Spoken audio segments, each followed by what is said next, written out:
मध्य प्रदेश के धार भोजशाला में सरस्वती मंदिर में आज हिंदू संगठन पूजा कर सकते हैं। इससे पहले शुक्रवार को इंदौर हाईकोर्ट ने धार भोजशाला पर बड़ा फैसला सुनाते हुए परिसर को मंदिर घोषित किया। जस्टिस विजय कुमार शुक्ला और जस्टिस आलोक अवस्थी की बेंच ने उस आदेश को रद्द कर दिया जिसमें मुसलमानों को भोजशाला परिसर में नमाज की इजाजत दी गई थी। हाईकोर्ट की इंदौर बेंच ने भोजशाला परिसर को मां सरस्वती का प्राचीन मंदिर माना। इसके साथ ही अदालत ने हिंदू पक्ष के दावे को स्वीकार किया। कोर्ट ने कहा कि इस इमारत का धार्मिक स्वरूप एक मंदिर का है और मुसलमान मस्जिद के लिए किसी दूसरी जगह जमीन के लिए अर्जी दे सकते हैं। ऑनरेबल इंदौर हाईकोर्ट ने जो एएसआई का 7 अप्रैल 2003 का ऑर्डर है उसको पार्शियली क्वैश किया है और हिंदू समाज के लोगों को वहां पे पूजा पाठ का अधिकार दिया है। कोर्ट ने भोजशाला कॉम्प्लेक्स को राजा भोज का माना है, एक सरस्वती स्कूल माना है लर्निंग का। साथ ही साथ इसमें सबसे महत्वपूर्ण बात यह है कि भोजशाला के केस में जो हमारी मांग थी कि वहां से लंदन के म्यूजियम से मूर्ति वापस लाई जाए, कोर्ट ने कहा है कि सरकार इस रिप्रेजेंटेशन को कंसिडर करे।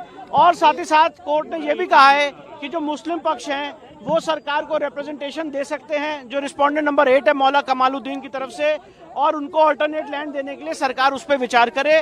पर सबसे महत्वपूर्ण बात यह है कि कोर्ट ने यहाँ पे हमें पूजा पाठ का अधिकार दिया है। मैनेजमेंट के लिए सरकार को कहा है कि वो इसके मैनेजमेंट के लिए चीजें देखे।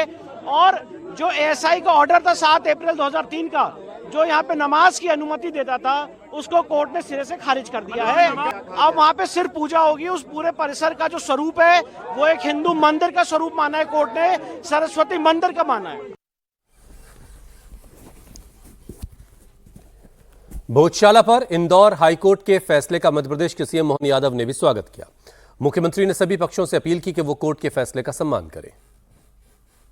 वर्षों पुराना भोजशाला प्रकरण का जो निर्णय दिया है, मैं माननीय न्यायालय के माध्यम से सभी समाजजनों को न्यायालय के निर्णय के माध्यम से जो हम सबका हमारी परंपरा भी है कि हम न्यायालय के निर्णय के आधार पर इस बात का प्रसन्नता भी व्यक्त करता हूँ कि न्यायालय ने माना कि हाँ, ये भोजशाला का स्थान था जहाँ राजा भोज ने माँ वाग्देवी के स्थान के माध्यम से इस स्थान की महत्ता को विकसित किया था। मैं अपनी ओर से इस निर्णय का स्वागत करता हूँ, अभिनंदन करता हूँ, मध्य प्रदेश वासियों को बधाई भी देता हूँ और सभी लोगों से अपील करता हूँ कि इस निर्णय को सिरोधार्य करके एक ऐसा समाधान दे जिसके बलबूते पर हमने देश के अंदर अयोध्या में भगवान राम के देवस्थान के समय पे भी न्यायालय के निर्णय के आधार पर सामाजिक सौहार्दता की उत्कृष्ट मिसाल हासिल की थी। उसी परंपरा में मध्य प्रदेश भी एक दूसरा स्थान बन सकता है। भविष्य में ऐसे स्थान को और अच्छे ढंग से गौरवान्वित करेंगे। जो वाग्देवी की प्रतिमा विदेश में है, हम यथायोग्य प्रकार से कानून सम्मत तरीके से उसको लाने का भी प्रबंधन करेंगे। इंदौर हाईकोर्ट के फैसले के बाद भोजशाला में जश्न का माहौल है। हिंदू पक्ष इसे अपनी बड़ी जीत मान रहा है क्योंकि हिंदू पक्ष ने अपने अधिकार के लिए लंबी कानूनी लड़ाई लड़ी। होली भी खेलेंगे और दिवाली भी मनाई जाएगी, दोनों एक साथ। 2003 में हमने संघर्ष किया था, कई माता और बहनों के ऊपर प्रकरण दर्ज हुए, कई लोगों बलिदान हुए और बलिदान होने के बाद आज हमने संघर्ष करा, उसके बाद आज अगर ये जीत हुई है तो आज हमने न्याय के माध्यम से जीत हासिल करी है। आज हिंदू समाज का गौरव आया है, आज हिंदू समाज का स्वाभिमान जागा है, आज हिंदू समाज बहुत खुश है। इसकी खुशी का कोई ठिकाना नहीं। ऐसा लग रहा है कि एक बार और राम जी का जन्म हुआ है। दिवाली हर त्योहार है हमारे लिए आज, और पूरे जितने सालों तक हम रुके हैं वो सारे त्योहार हम आज मनाएंगे। ऐसे हमारे लिए होली, दिवाली सारे त्योहार है, क्योंकि जिन्होंने भी इतने बलिदान दिए हम उनको लाखों लाखों नमन करते हैं। भोजशाला पर इंदौर हाईकोर्ट के फैसले पर अब राजनीति भी शुरू हो गई है। हिंदू पक्ष जहां इस फैसले पर खुश है, वहीं एआईएमआईएम चीफ असदुद्दीन ओवैसी ने इंदौर हाईकोर्ट के फैसले की तुलना अयोध्या केस से की। ओवैसी ने आरोप लगाया कि इंदौर कोर्ट ने सारे सबूतों को नजरअंदाज किया।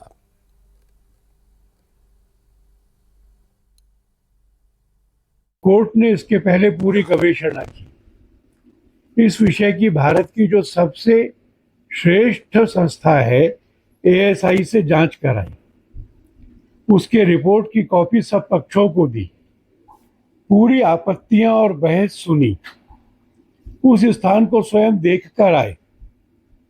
यह सब होने के बाद में उनका निर्णय आया है, सशक्त निर्णय है, इसका स्वागत किया जाना चाहिए। वहां केवल मंदिर बनाने से काम पूरा नहीं होता।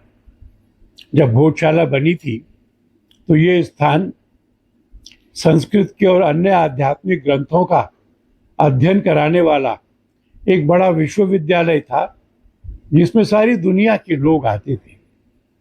संपूर्ण भारतीय वांग्मय, वेदांत, पुराण, शास्त्र, जैन, बुद्ध, सिख परंपराएं, इन सब का अध्ययन करने के लिए मां सरस्वती के प्रांगण में सब लोग आए और भारतीय आध्यात्मिक परंपरा को यहां से ऊर्जा मिले, मैं ये भी चाहूंगा। कोर्ट ने, जैसा मैंने भी कहा, 1935 के धार स्टेट एग्जीक्यूटिव को, स्टेट गेजेट को नजरअंदाज कर दिया। 1985 के वक्फ रजिस्ट्रेशन को उन्होंने नजरअंदाज कर दिया और जो प्लेस ऑफ वर्शिप एक्ट है उसको भी उन्होंने नजरअंदाज कर दिया। बाबरी मस्जिद केस के मामले में कोर्ट ने कहा था कि पोजीशन नहीं था मुसलमानों के पास। भाई मेरा पोजीशन तो आज जुम्मे तक था ना, मेरा पोजीशन आज फ्राइडे तक मेरा पोजीशन था। ये जजमेंट एक फ्लड गेट्स खोल दिया है। अब कल कोई भी जाएगा कि प्लेस ऑफ वर्शिप एक्ट की तो अहमियत खत्म होते जा रही, जबकि प्लेस ऑफ वर्शिप एक्ट को राम मंदिर के बाबरी जजमेंट में सुप्रीम कोर्ट ने कहा था, उसको बेसिक स्ट्रक्चर से जोड़ा था, वो भी आपने आज कोर्ट ने उसको भूल गया।